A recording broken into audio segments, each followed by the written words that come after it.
धर्मदर्शन channel पर आपका स्वागत है। मैं आज आपको ओसान बीवी की पूजा तथा कथा बता रही हूँ।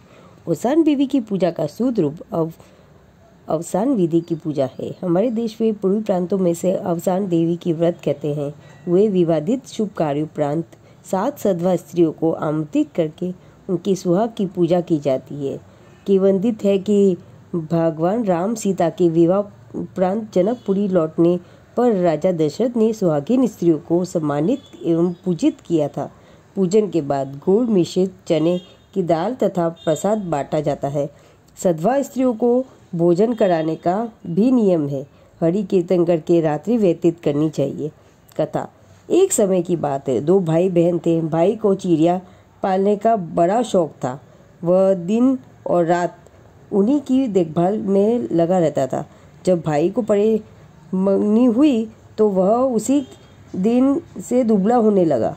एक दिन बहन ने भाई से इसका कारण पूछा तो उसने बताया कि मुझे किसी भी बात का कोई दुख नहीं है, किंतु मुझे यही चिंता लगी रहती है कि जब मैं बारात के साथ विवाह कराने के लिए जाऊंगा तो मेरे पीछे 3-4 दिन तक मेरी चिड़ियों का दाना पानी कौन देगा। यदि इसकी देखभाल में थोड़ी सी भी लापरवाही या देरी हो गई तो कठिन परिश्रम से पाली हुई मेरी चिड़िया बेमौत मर जाएगी।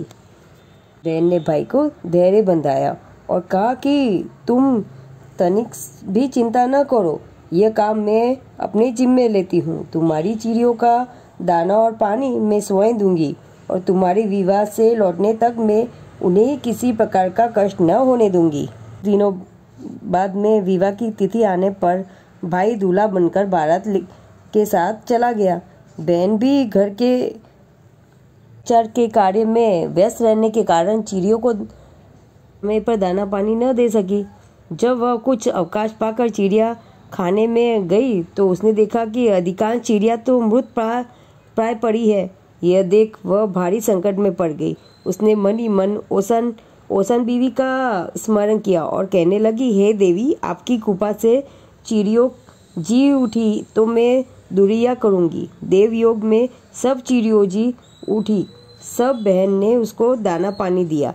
चिड़ियों को दाना पानी देकर वह बाहर चली आई और अपने मन में यह विचार कर खड़ी हो गई कि यदि कोई इधर से निकले तो उससे कुछ चने भुनाऊं और फिर सुहागिनों को न्योता दे बुलाऊं। तभी उधर से एक बारात निकली। लड़की ने बारातियों से प्रार्थना की कि कोई मेरे चने भुनाकर ला दो, किंतु बारातियों ने ऐसा करने से मना कर दिया। बारात ने गांव से आगे चलकर एक अच्छा स्थान देखकर वहां विश्राम किया तो दूल्हा अकस्मात अपने आप मूर्छित हो गया। लड़की अपने घर के द्वार पर खड़ी ही थी। थोड़ी देर बाद उधर मुर्दे के साथ जाने वाले लोगों से कहा कि कोई मेरे चने भुनाकर ला दो तो मैं सुहागिनों को न्योता देकर बुलाऊं। उसमें से एक ने कहा, क्या हर्ज है, इसके चने भुनाऊं में देर ही कितनी लगेगी, मुर्दा जलाने को अभी बहुत समय है। यह सोचकर कुछ लोग चने भुनाने के लिए चल दिए। तभी अर्थी पर से मुर्दा उठकर बैठ गया।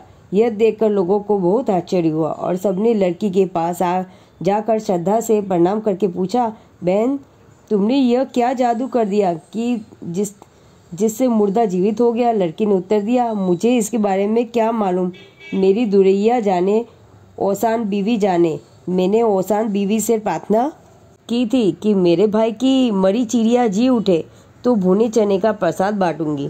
उसकी पूजा में प्रसाद के लिए चने भुनाने चली थी।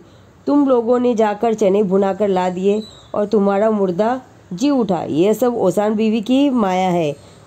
उन लोगों ने भी सुहागिनों को न्योता पर बुलाया और ओसान बीवी की विधि पूर्वक पूजा की।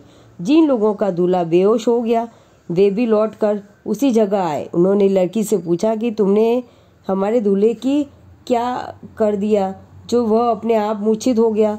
लड़की ने कहा कि मैं क्या जानूं, मेरी ओसान बीवी जाने। इसकी पूजा के लिए चने भुनाकर ला देने वालों का मुर्दा भी जी उठा तो तुमने इनकार किया तो तुम्हारे दूल्हा अचेत हो गया।